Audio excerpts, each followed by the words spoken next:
আমাদের মধ্যে যে ব্যক্তি নিজেকে পরিশুদ্ধ করতে পারলো, যার আত্মশুদ্ধি হয়ে গেল, এই ব্যক্তি শেষ হাসি হেসে ফেললো, জান্নাতি হয়ে গেল, সাকসেস হয়ে গেল। ওয়াকাদ খাবা মান দাসাহা, আর যার নিজের আত্মাকে পরিশুদ্ধ করতে পারলো না, যার তাজকিয়া হলো না, যার পরিশুদ্ধি হলো না, যে অপবিত্র থেকে গেল, যার ভিতরে অহংকার আছে, দুনিয়ার মোহ আছে, যার ভিতরে হিংসা আছে, বিদ্বেষ আছে, অন্যের প্রতি শত্রুতা আছে, অন্তরের রোগে ভরা, তার অন্তর কলুষযুক্ত, তার দেহ হয়তো অনেক সুন্দর, সে হয়তো নামাজে পড়ে, সে হয়তো বাহ্যিকভাবে দাঁড়িয়েও রাখে, কিন্তু তার আত্মা যদি অপবিত্র হয়, আত্মা যদি পরিচ্ছন্ন না হয়, তার মনটা যদি নোংরা হয়, তার মনের ভিতরে যদি হারাম থাকে, তার ভিতরে বাতিনি গুনাহ যদি থাকে, তাহলে সে ক্ষতিগ্রস্ত, সে জাহান্নামী। এই কথা বলার জন্য আল্লাহ 11 বার টানা বিরতিহীন শপথ করেছে। দুর্ভাগ্যজনক বাস্তবতা হলো, 5 ওয়াক্ত নামাজ পড়ার ফরজ আমরা জানি, পর্দা করা ফরজ সেটা আমরা জানি, রমজান মাসে সিয়াম পালন করা ফরজ সেটাও আমরা জানি, যাকাত আদায় করা ফরজ সেটাও আমরা জানি, এরকম আরো বহু ফরজের কথা আমরা জানি। কিন্তু যেই ফরজের কথা আমরা বেশিরভাগ মানুষ জানি না বা আমাদের ধারণা নাই, সেটা হলো আত্মশুদ্ধি করা, এটাও ফরজ। নিজেকে পরিশুদ্ধ করা, যেটাকে কোরআনের ভাষায় বলা হয় তাজকিয়া। কোরআনের ভাষায় কি বলা হয়? তাজকিয়া। আর আমরা আমাদের বাংলায় নিজের ভাষায় সেটাকে বলতে পারি আত্মশুদ্ধি, নিজেকে সংশোধন করা, নিজের ইসলাহ করা, নিজেকে পরিশুদ্ধ করা। আমরা যখন দুনিয়াতে এসেছি, মাতৃগর্ভ থেকে যখন পৃথিবীর আলো আমরা দেখেছি, আমাদেরকে আল্লাহ যে অন্তর দিয়ে পৃথিবীতে প্রেরণ করেছেন, তখন আমাদের অন্তর ছিল সকল প্রকার কলুষতা থেকে মুক্ত। আমরা যখন মাতৃগর্ভ থেকে দুনিয়ার আলোতে এসেছি, তখন আমাদের অন্তরে কোনো অহংকার লালন করতাম না। কি বলেন, কোনো দুধের শিশু কি অহংকারী হয়? কোনো দুধের শিশু কি কারোর সাথে অহংকার করে? কারোর প্রতি শত্রুতা করে? নাই। তার মানে আমরা যখন দুনিয়াতে এসেছি, আল্লাহ তাআলা আমাদেরকে যে অন্তরটা আমাদের বডিতে দিয়ে দিয়েছেন, সে অন্তরটা ছিল ফ্রেশ, কালিমা মুক্ত, কলুষ মুক্ত। সে অন্তরে কোনো ত্রুটি ছিল না, কোনো দাগ ছিল না, একেবারে ফ্রেশ। সে অন্তরে কোনো হিংসা, বিদ্বেষ, দুনিয়ার মোহ। একটা দুধের শিশুর কি দুনিয়ার মোহ থাকে? তার বাবার থাকতে পারে, তার মায়ের থাকতে পারে, তার মধ্যে দুনিয়ার মোহ। সে মায়ের বুক থেকে একটু দুধ আহরণ করতে পারলে সে খুশি, তার আর চাহিদা নেই। তো একজন মানুষের অন্তরে যত রকমের অশুদ্ধ, ভুল বা খারাপ চিন্তা আসতে পারে, এর সবগুলো থেকে পরিচ্ছন্ন, পবিত্র থাকে একটা কোমলমতি শিশুর অন্তর। তো আল্লাহ রাব্বুল আলামিন যখন আমাদেরকে দুনিয়াতে পাঠিয়েছেন, তখন আমরা ফ্রেশ, পরিচ্ছন্ন অন্তর নিয়ে এসেছি।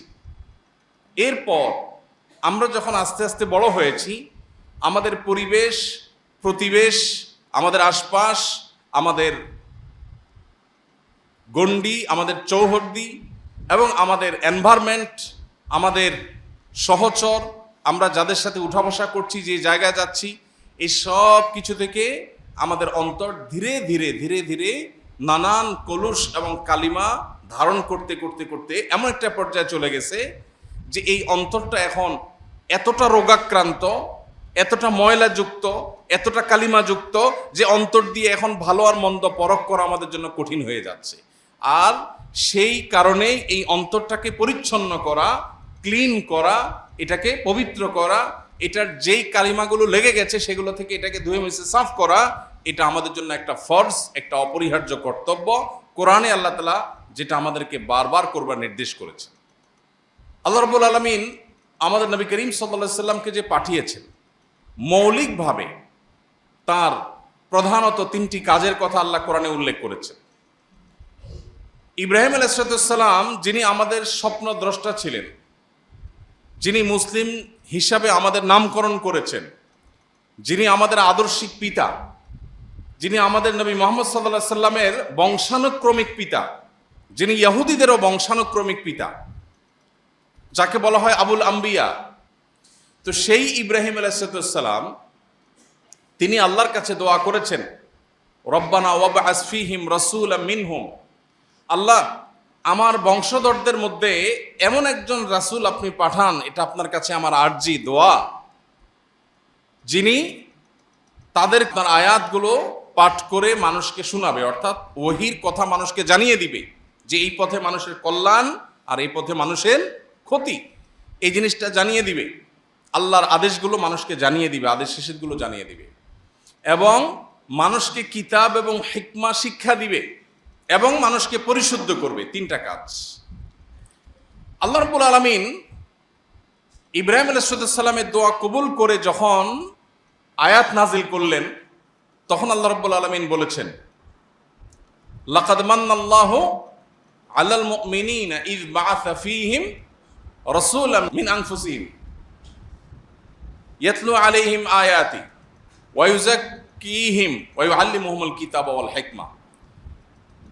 এখানে ইব্রাহিম আলাইহিস সালাম যখন দোয়া করেছেন, তখন তিনি বলেছেন, আল্লাহ আমার বংশধরদের মধ্যে এমন রাসূল প্রেরণ করেন যে রাসূল আপনার আয়াত মানুষকে পাঠ করে শোনাবে, যে রাসূল মানুষকে আল্লাহর কালাম এবং হিকমত শিক্ষা দিবে, এবং যে রাসূল মানুষকে পরিশুদ্ধ করবে। এই যে মানুষ খারাপ পথে চলে যায় তাদেরকে সঠিক পথে ফিরে আনবে, আত্মশুদ্ধির কাজ করবে, সংশোধনের কাজ করবে। এখানে ইব্রাহিম আলাইহিস সালাম সিরিয়াল করতে গিয়ে 1 নম্বরে এনেছেন আল্লাহর আয়াত তেলাওয়াত করা, 2 নম্বরে এনেছেন মানুষকে কোরআন এবং সুন্নাহ বা হিকমার তালিম দেওয়া, আর 3 নম্বরে এনেছেন তাজকিয়া বা পরিশুদ্ধ করা মানুষকে। আল্লাহ তাআলা যখন ইব্রাহিম আলাইহিস সালামের দোয়া কবুল করে আয়াত নাজিল করেছেন, তখন আল্লাহ বলেছেন যে ঈমানদারদের প্রতি আল্লাহ তাআলা অনুগ্রহ করেছেন, এবং অনুগ্রহ করে আল্লাহ তাআলা ইব্রাহিম আলাইহিস সালামের দোয়া কবুল করে একজন রাসূল প্রেরণ ঠিকই করেছেন। তিনি হলেন মুহাম্মদ সাল্লাল্লাহু আলাইহি ওয়াসাল্লাম, এবং তার ডিউটি কি? ইব্রাহিম ইসলাম যে 3টা বলেছেন আল্লাহ সেই 3টাই বলেছেন, অর্থাৎ ইব্রাহিম ইসলাম সঠিক অ্যাড্রেস করেছেন। নবীর ডিউটি 3টা, এই 3টা ডিউটির মধ্যে সিরিয়াল ইব্রাহিম ইসলাম তাজকিয়াকে 3 নম্বরে রেখেছেন। আল্লাহ কোরআনে যখন সেটা উল্লেখ করতে গেছেন তখন সিরিয়ালে তাজকিয়াকে 2 নম্বরে উঠে এনেছেন। আল্লাহ বলেছেন, আয়াতটা কি? লাকাদ মান্নাল্লাহু আলাল মুমিনিনা ইয বাআসা ফীহিম রাসূলাম মিন আনফুসিহিম। এর পরের অংশ কি? ওয়া ইউযাক্কিহিম। আল্লাহ তাআলা ইব্রাহিম আলাইহিস সালামের দোয়া কবুল করে ঈমানদারদের প্রতি অনুগ্রহ করেছেন, তাদের মধ্য থেকে একজনকে রাসূল হিসেবে প্রেরণ করেছেন, তিনি মুহাম্মদ সাল্লাল্লাহু আলাইহি ওয়াসাল্লাম। তার ডিউটি কি? মানুষকে কোরআন এবং সুন্নাহর আল্লাহর যে ওয়াহি সেটা পাঠ করে শোনানো, যে আল্লাহ এটা বলেছেন, এটা নিষেধ করেছেন। আর দ্বিতীয় ডিউটি হলো ওয়া ইউযাক্কিহিম, মানুষকে পরিশুদ্ধ করবে, মানুষের সংশোধনকে নিশ্চিত করবে। এটা নবী করিম সাল্লাল্লাহু আলাইহি সাল্লামের দ্বিতীয় ডিউটি। 3 নম্বরে বলেছেন কিতাব এবং সুন্নাহ, কিতাব এবং হিকমার তালিম দিবে। তাহলে এখান থেকে বোঝা যায় এই যে অ্যাপ্রোচ, ইব্রাহিম আলাইহিস সালাম নবীদের 3টা ডিউটি, নবী সাল্লাল্লাহু আলাইহি ওয়াসাল্লাম 3টা ডিউটি বলেছেন, আল্লাহ 3টা বলেছেন। ইব্রাহিম আলাইহিস সালামের সিরিয়ালে আত্মশুদ্ধিটা 3 নম্বরে ছিল, আল্লাহ যখন উল্লেখ করেছেন সেটার, তখন উল্লেখ করতে গিয়ে ওইটাকে সিরিয়ালে এনেছেন কত নম্বরে? 2 নম্বরে। তার মানে উঠে এনেছেন একটা ধাপ।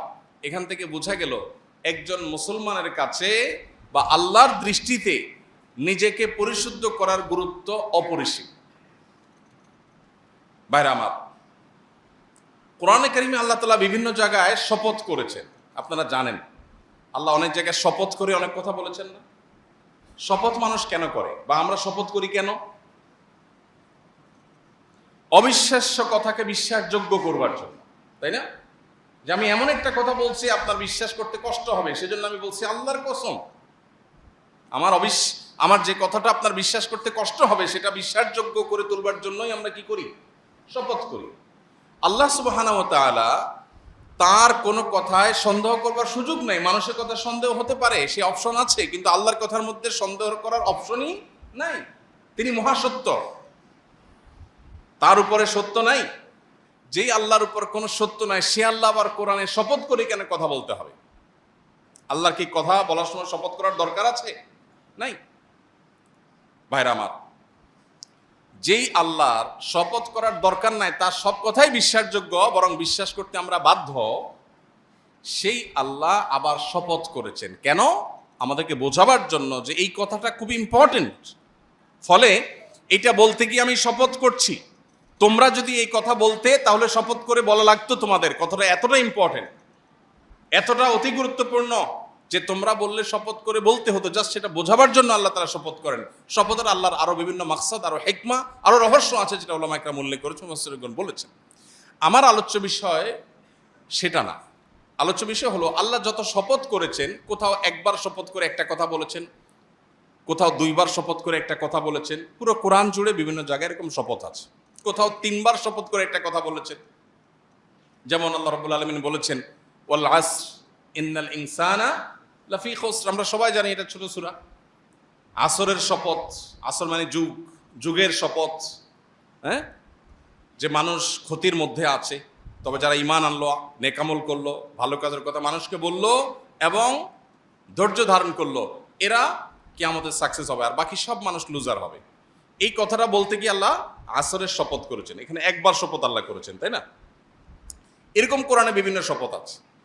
আমরা যে বিষয়ে আলোচনা করছি আজ, অর্থাৎ আত্মশুদ্ধি করার গুরুত্ব, নিজেকে পরিশুদ্ধ করার গুরুত্ব, এবং আত্মশুদ্ধি করা যে একটা ফরজ, যে ফরজ সম্পর্কে আমাদের অনেকের ধারণা নেই, এই বিষয়ে কথা বলতে গিয়ে, এটার গুরুত্ব বর্ণনা করতে গিয়ে আল্লাহ তাআলা কোরআনে কারিমে 7টি আয়াতে, অনেক মুফাসসিরদের মতে 7 বার, তবে বিশুদ্ধ মত অনুযায়ী 11 বার আল্লাহ শপথ করেছেন। কয়বার? 11 বার। আপনি একটু চিন্তা করুন তো, আপনি কোনো কথা বলতে গিয়ে যদি আমাকে বলেন আল্লাহর কসম, আল্লাহর কসম, আল্লাহর কসম, এটা কি এনাফ না? যথেষ্ট না? কিন্তু আপনি যদি আমাকে 11 বার শপথ করেন, তাহলে আমার ধারণা কি হবে যে কথাটা এত গুরুত্বপূর্ণ, মানে এর চেয়ে গুরুত্বপূর্ণ কোনো কথা থাকতে পারে না। পুরো কোরআনে কোথাও এত বেশি সংখ্যক বার শপথ করে আল্লাহ কোনো কথা বলেন নাই। পুরো কোরআনে একটা কথা বলবার জন্য আল্লাহ 11 বার টানা শপথ করেছেন, বিরতিহীন শপথ করেছেন। সূরাতুশ শামসের মধ্যে আল্লাহ কি শপথ করেছেন? ওয়াশ-শামসি ওয়া দুহাহা, সূর্যের শপথ। দেখেন আল্লাহ বড় বড় সৃষ্টিগুলোর শপথ করে। যদিও এখানে আরেকটা মাসআলা বলে রাখতে হয় প্রসঙ্গত, কোন মুসলমানের জন্য আল্লাহ ছাড়া আর কারোর নামে শপথ করা জায়েজ নাই। নবীজি সাল্লাল্লাহু আলাইহি সাল্লাম বলেছেন, মান আরাদা আন ইয়াহলিফা ফালইয়াহলিফ বিল্লাহি আও লিয়াসমুত। কেউ যদি শপথ করতে চায় সে আল্লাহর নামে শপথ করবে, আর না হলে সে চুপ থাকবে, আর কারোর নামে শপথ করতে পারবে না। অতএব আমরা এই যে বাপের কিরা, মায়ের কিরা, ক্যাশ ছুঁয়া বলছি, গায়ের স্টিয়ারিং হুইল ছুঁয়া বলছি, বাচ্চার মাথা ছুঁয়া বলছি, মাটি ছুঁয়া বলছি, ঠ্যাং ছুঁয়া বলছি, এইসব নাটক যা আমরা করি, এগুলো সবই শরিয়ার লঙ্ঘন, নবী সাল্লাল্লাহু আলাইহি সাল্লামের পরিষ্কার হাদিসের লঙ্ঘন। এটা এক প্রকারের শিরক। এই শিরকের ফলে ঈমান চলে যাবে না, এটা শিরকে আসগর, ছোট শিরক, কিন্তু এটা এক প্রকারের শিরক।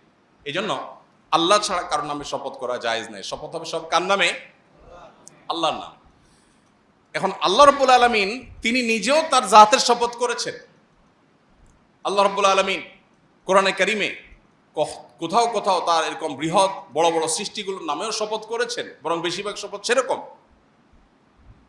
এই যে আল্লাহর বড় বড় সৃষ্টির নামে শপথ করেছেন, এটা হলো ওই সৃষ্টির গুরুত্ব বোঝাবার জন্য, আবার আমাদেরকে শপথকৃত বিষয়ের গুরুত্ব বোঝাবার জন্য। তো আল্লাহ বলছেন ওয়াশ-শামসি ওয়া দুহাহা, সূর্যের শপথ এবং সূর্যের যে কিরণ সেটার শপথ। ওয়াল কামারি ইযা তালাহা, চন্দ্রের শপথ আল্লাহ করেছেন। এভাবে দিনের শপথ করেছেন, রাতের শপথ করেছেন। ওয়াল আরদি ইযা তাহাহা, ভূমণ্ডলের শপথ করেছেন। ওয়াস সামাই ওয়া মা বানাহা, নবমণ্ডল এবং সেখানে যা কিছু আছে সেগুলোর শপথ করেছেন। এরকম এতগুলো বিষয়ে শপথ করে আল্লাহ বলছেন কদ আফলাহা মান যাক্কাহা।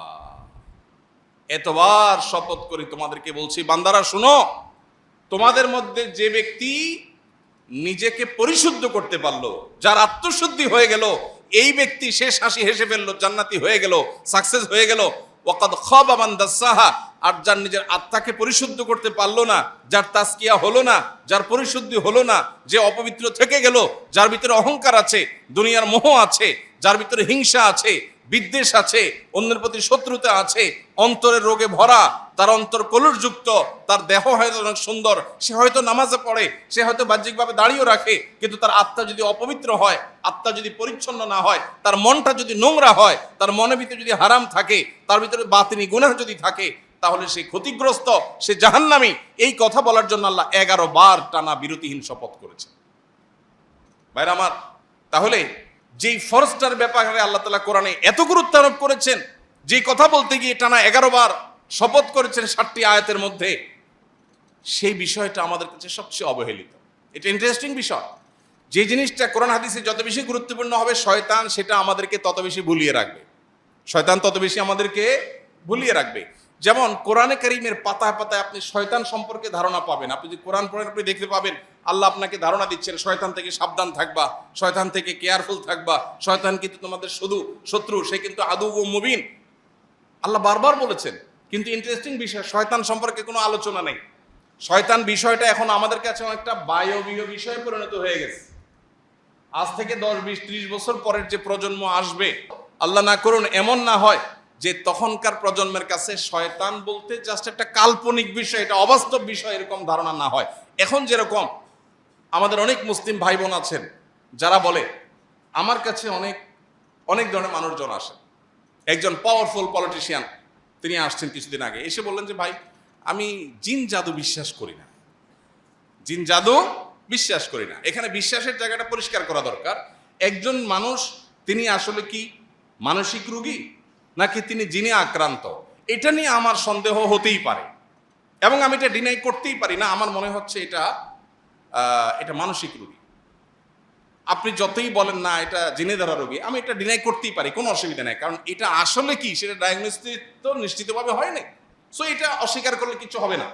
কিন্তু যদি আপনি বলেন জিন বলতে কিছু নাই, আপনি যদি বলেন যে ব্ল্যাক ম্যাজিকের কোনো ক্রিয়া নাই, ব্ল্যাক ম্যাজিক বলতে কিছু নাই, তাহলে আপনার ঈমান নিয়ে প্রশ্ন উঠবে। বিকজ কোরআনে আল্লাহ তাআলা এগুলোর অস্তিত্ব আছে বলেছেন, আপনি সেটাকে অস্বীকার করেছেন। এখন যেটা হয়েছে সমস্যা, সেটা হলো আমরা এত বেশি বিজ্ঞান নির্ভর হয়েছি, সায়েন্সকে আমরা এখন খোদা বানায় বসে আছি, নাউজুবিল্লাহ। বিজ্ঞানকে আমরা এখন খোদা বানায় বসে আছি, কারণ বিজ্ঞানের আয়না দিয়ে আমরা ভালো মন্দ দেখার চেষ্টা করি, বিজ্ঞানের কষ্টি পাথর দিয়ে আমরা সত্য অসত্য নিরূপণ করার চেষ্টা করি। এটা হলো আমাদের সবচেয়ে বড় ভুল পদক্ষেপগুলোর একটা। বিনয়ের সাথে বলতে হয়, এটা আমাদের সবচেয়ে বড় ভুল ধারণাগুলোর মধ্যে থেকে একটা। আমাদের তরুণ শিক্ষিত একটা বড় অংশ আছে সমাজের, যারা এই ভুলটা নিজের অজান্তে করে ফেলছে। বিজ্ঞান কি কখনো সত্য অসত্যের মাপকাঠি হতে পারে? কেন হতে পারে না? আজকে বিজ্ঞান যেটাকে স্বীকার করেছে, 500 বছর আগে বিজ্ঞান কিন্তু এটাকে স্বীকার করে নাই, করেছে?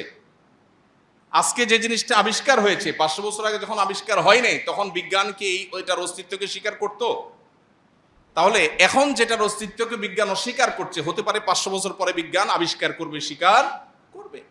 সো বিজ্ঞান কখনো সত্য অসত্যের মাপকাঠি হতে পারে না। হ্যাঁ, বিজ্ঞান আমাদেরকে ইনফরমেশন দেয়, সত্য আবিষ্কারে সাহায্য করে, সন্দেহ নেই, কিন্তু এটাই একমাত্র সত্য অসত্য আবিষ্কারের বা নিরূপণের মানদণ্ড হতে পারে না। মানুষ, আল্লাহ রাব্বুল আলামিন যে মানুষকে অন্তর দিয়ে পাঠিয়েছেন, এই অন্তরকে পরিশুদ্ধ করবার গুরুত্ব এটা আল্লাহ তাআলা এত বেশি দিয়েছেন যে এটা করতে গিয়ে আল্লাহ তাআলা এতবার শপথ করে তারপর বলেছেন যে ব্যক্তি পরিশুদ্ধ করবে সে জান্নাতে যাবে, আর যে নিজেকে পরিশুদ্ধ করতে পারবে না সে জাহান্নামে যাবে। আল্লাহ রাব্বুল আলামিন আত্মশুদ্ধি বা নিজেকে সংশোধন করবার গুরুত্ব বোঝাতে গিয়ে কোরআন কারিমে আরেকটা আয়াতে আল্লাহ তাআলা বলেছেন, ইয়াউমা লা ইয়ানফা'ু মালুন ওয়ালা বানুন ইল্লা মান আতাল্লাহা বিকলবিন সালিম। আল্লাহ বলেছেন কিয়ামতের দিন মানুষের কোনো সম্পদ অথবা মানুষের সন্তান সন্ততি, কার কত সন্তান, কার কত বংশধর, কার সন্তানরা কত শিক্ষিত, কত এডুকেটেড, কে কত রত্নগর্ভা মা, কে কত গর্বিত পিতা, এগুলোর কোনো কিচ্ছু আখেরাতে কোনো কাজে আসবে না। এই যে আমরা এখন ভাবসাব নেই, আমার 2 ছেলে কানাডা পড়ে, একটা আমেরিকা থাকে, আরেকটা লন্ডন থাকে, আরেকটা থাকলে লন্ডন যাইতো, আরেকটা থাকলে আরেক দেশে যাইতো, এরকম ভাবসাব আছে না সমাজে? প্রচুর পরিমাণ আছে। সন্তান নিজের কাছে নাই, সন্তান আরেক দেশে থাকে, কত বড় কষ্টের কথা, কত বড় দুঃখের কথা। আরেকজনের সন্তান হয়তো একটা ছোট কাজ করে, কিন্তু সকাল বিকাল সন্তানের মুখটা দেখে, কত শান্তি। কিন্তু দুর্ভাগ্য আমাদের, এমন এক পৃথিবী আমরা পেয়েছি যে পৃথিবীতে গর্ব করার বিষয়গুলো অনেক ক্ষেত্রে বেশ হাস্যকর হয়ে যায়। তো যাই হোক, এই যে সন্তান নিয়ে গর্ব বা সম্পদ নিয়ে গর্ব করি, আল্লাহ বলছেন ইয়াউমা লা ইয়ানফা'ু মালুন ওয়ালা বানুন, তোমার সন্তানের গর্ব কিংবা তোমার অমুক অ্যাসেট আছে, তমুক অ্যাসেট আছে, এটাও আমার, ওইটাও আমার, এটা আমি কামাই করেছি, সেটা আমি করেছি। মানুষ গল্প দিতে দিতে শেষ। আজকাল যত মানুষ পাবেন, গল্প দেয়া মানুষ ছাড়া মানুষ পাওয়া খুব ডিফিকাল্ট হয়ে গেছে, খুবই টাফ। যাকেই পাবেন বসলে দেখবেন গল্প শুরু হয়ে গেছে। কি হয়েছে ভাই, এখানে আমার একটা ফ্ল্যাট আছে আর কি, এই দোকানটা আল্লাহ দিছে আর কি, ভাই আমার কিছু না, আল্লাহ দিছে। এটা আমি দেখভাল করি আর কি ভাই, মালিক না, আমি নিজের মালিক বলি না। মানে আবসাব জাহিরেরও একটা মুন্সিয়ানা আছে, মানে অহংকারেরও বেশ দারুণ ক্রিয়েটিভ উপায় আছে। এই বাড়িটা আমি দেখভাল করি আরে ভাই, আমি দারোয়ান আর কি ভাই, মালিক তো আল্লাহ আসলে। আহা, কত বিনয়, সুবহানাল্লাহ। কেন আপনারা ইনফরমেশনটা না জানলে আমার কি ক্ষতি হইতো? আপনি আমাকে ইনফরমেশনটা দিয়ে কি উপকার করলেন? আপনি এই বাড়ির মালিকটা না জানলে আমার কি সমস্যা হইতো? কিন্তু যার কাছেই যাবেন, বসবেন, 5 মিনিট সুযোগ পাইলে আর কিছু না পারলে বলবে অমুক এমপি সাহেব আমার তালতো ভাইয়ের খালাতো ভাইয়ের দোস্ত। মানে কিছু একটা তাকে বলতে হবে। এই যে মানুষের অহংকার, এই যে মানুষের গর্ব, আল্লাহ বলছেন ইয়াউমা লা ইয়ানফাউ মালুন ওয়ালা বানুন। সম্পদ পাহাড় নিয়ে যেতে পারো, সম্পদের পাহাড় কিংবা সন্তান, গর্ব করার মতো সন্তানের বিশাল বহর নিয়ে যেতে পারো, কিয়ামতের দিন এগুলো কোনোটা গল্প তোমার মুখ দিয়ে আসবে না। কারণ এগুলো সবগুলো তোমার মনে হবে, পরিষ্কার হবে, এগুলো কোনোটা তোমার কাজে আসবে না। একটা জিনিস কাজে আসবে, কি? ইল্লা মান আতাল্লাহা বিকলবিন সালিম। কেউ যদি আল্লাহর কাছে এমন একটা মন, এমন একটা অন্তর নিয়ে হাজির হতে পারে যে অন্তরটা পবিত্র। সালিমের অর্থ পবিত্র অবশ্য না, সালিম মানে সুস্থ। সালিম মানে কি? সুস্থ। যে অন্তরটা সেফ, নিরাপদ, সুস্থ, স্বাভাবিক, যে অন্তরের ভিতরে দুনিয়ার মোহ নাই, হিংসা নাই, বিদ্বেষ নাই, খারাপ কিচ্ছু নাই, অন্তরটা ফ্রেশ, এই ব্যক্তির এই অন্তরটা কিয়ামতের দিন কাজে আসবে। এজন্য ভাই, নিজেকে পরিশুদ্ধ করবার গুরুত্ব আমাদের বুঝতে হবে। সোশ্যাল মিডিয়ার এই যুগে আমরা সবাই অলমোস্ট নিজের চাইতে পরকে নিয়ে বেশি ভাবি। নিজের চাইতে অমুকে কি করেছে, তমুকে কি করেছে, অমুকের কি বলা উচিত ছিল, তমুকের কি করা উচিত ছিল, কার কি সমস্যা আছে, আমার কি সমস্যা আছে, এটা নিয়ে কোনো অ্যানালাইসিস সাধারণত করার সুযোগ আমাদের হয় না। ওই যে শুরুতে বলেছি, আল্লাহ রাব্বুল আলামিন দুনিয়াতে যখন পাঠিয়েছেন তখন একটা মন দিয়ে পাঠিয়েছেন। সেই মনটাতে কোনো নোংরামি ছিল, কোনো কলুষতা ছিল, কোনো খারাপ কিছু ছিল? আল্লাহ কিয়ামতের দিন আবার বুঝে নেবেন, বান্দা তোমাকে আমি একটা ফ্রেশ, রোগমুক্ত, পরিচ্ছন্ন অন্তর দিয়ে পাঠিয়েছিলাম, তুমি আমার কাছে এসেছো এমন একটা অন্তর নিয়ে যে অন্তরে শত শত মানুষের প্রতি শত্রুতা, বিদ্বেষ, অহংকার, খাই লোভ, মোহ, দুনিয়ার সমস্ত রোগ দিয়ে সেটাকে পরিপূর্ণ করে তারপর তুমি আমাকে দিয়েছ। আমি অন্তরটা অ্যাকসেপ্ট করব না। আমি যে পরিচ্ছন্ন অন্তর দিয়েছি আমি সেটাই রিটার্ন চাই। যদি সেটা দিতে হয় তাহলে এখন থেকে আমাদেরকে আত্মশুদ্ধির অভিযানে নামতে হবে, নিজেকে সংশোধন করার কাজে নামতে হবে। আল্লাহ আমাদের সবাইকে সেই তৌফিক দান করুন। সবাই চেষ্টা করবো তো ইনশাআল্লাহ। কিভাবে আত্মশুদ্ধি হতে পারে? প্রতিনিয়ত সবসময় আমার নিজের সমস্যাগুলোকে চিহ্নিত করার চেষ্টা করা। আমরা যদি সবাই নিজের দিকে তাকাতাম, নিজের সংশোধনের চিন্তা করতাম, তাহলে সমাজটা অনেক সুন্দর হয়ে যেত। দেখুন, গোটা পৃথিবী আপনাকে বলবে ভোগ করো, ইসলাম আপনাকে বলে নিজেকে সংশোধন করো, নিয়ন্ত্রণ করো, কন্ট্রোল করো। এই যে আত্মাকে বা নিজেকে নিয়ন্ত্রণ করবার যে এক্সারসাইজ, এটা একমাত্র ইসলাম বলবে আপনাকে, আর কোথাও বলবে না। ইসলামই আপনাকে বলবে কন্ট্রোল করো। আজকের পৃথিবীর প্রত্যেকটা বিষয়ের দিকে তাকালে আপনি দেখবেন আপনাকে শুধু ভোগের আহ্বান করা হচ্ছে। বিজ্ঞাপনী বিলবোর্ড কিসের আহ্বান করে? ভোগের। পত্রিকার পাতার বিজ্ঞাপন কিসে আহ্বান করে? ভোগের। গোটা পৃথিবীর যেদিকে তাকাবেন আপনাকে ভোগের আহ্বান করা হচ্ছে। যে কালচার ডেভেলপ করা হয়েছে, যে পৃথিবী সাজানো হয়েছে, এই পৃথিবীটা ভোগের দাওয়াত দিচ্ছে। আর ইসলাম আপনাকে বলছে না, ত্যাগ শিখো, স্যাক্রিফাইস শিখো, কন্ট্রোল শিখো, কারণ এখানেই সুখ। একজন মানুষ যখন তার মনে যখন মোহ থাকে না, সে কোনো সম্পদের মালিক না হয়েও সুখী। আরেকজন অন্তরে যখন মোহ থাকে, সে শত সহস্র সম্পদের মালিক হওয়ার পরও অভাবী। এই জন্য ভাইরা, নিজের আত্মাকে পরিশুদ্ধ করবার জন্য আমাদের অনেকগুলো স্টেপ অবলম্বন করতে হবে, অনেকগুলো পদক্ষেপ নিতে হবে। এবং তার আগে, পদক্ষেপ নেওয়ার আগে আমাদের আবারও মনের মধ্যে গেঁথে নিতে হবে, নামাজ, রোজা, হজ, যাকাত, হালাল উপার্জন, পর্দা করা, বাবা মার কথা শোনা, এসব বিষয়গুলো যেরকম ফরজ, ঠিক একইভাবে নিজেকে সংশোধন করা, আত্মশুদ্ধি করা, নিজের পরিশুদ্ধির জন্য উদ্যোগী হওয়া, এটাও একটা ফরজ।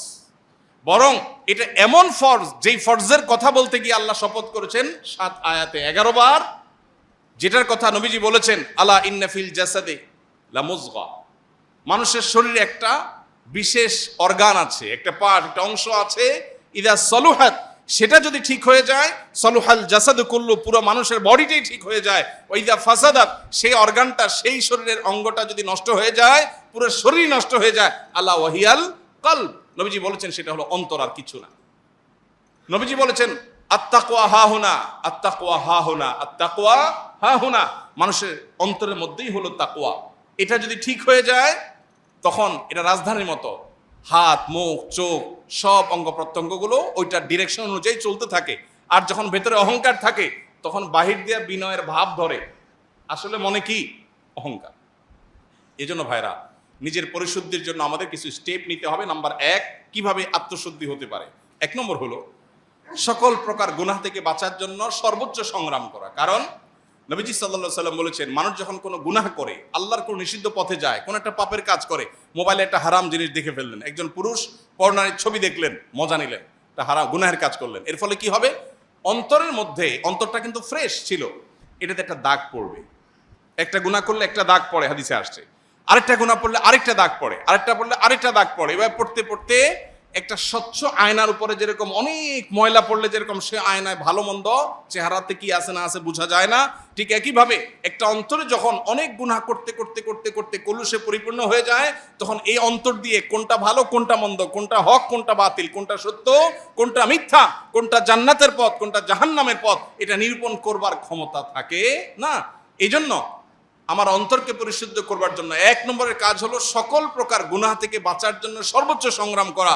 এরপরে যদি গুনাহ হয়ে যায়, ওই যে অন্তরে গুনাহ হয়ে গেছে মানে দাগ পড়ে গেছে, এই দাগ রিমুভ করার জন্য উপায় আছে। গ্লাস পরিষ্কারের জন্য যেরকম গ্লাস ক্লিনার আছে, ঠিক একইভাবে অন্তর পরিষ্কারের জন্য কল্ব ক্লিনার আছে।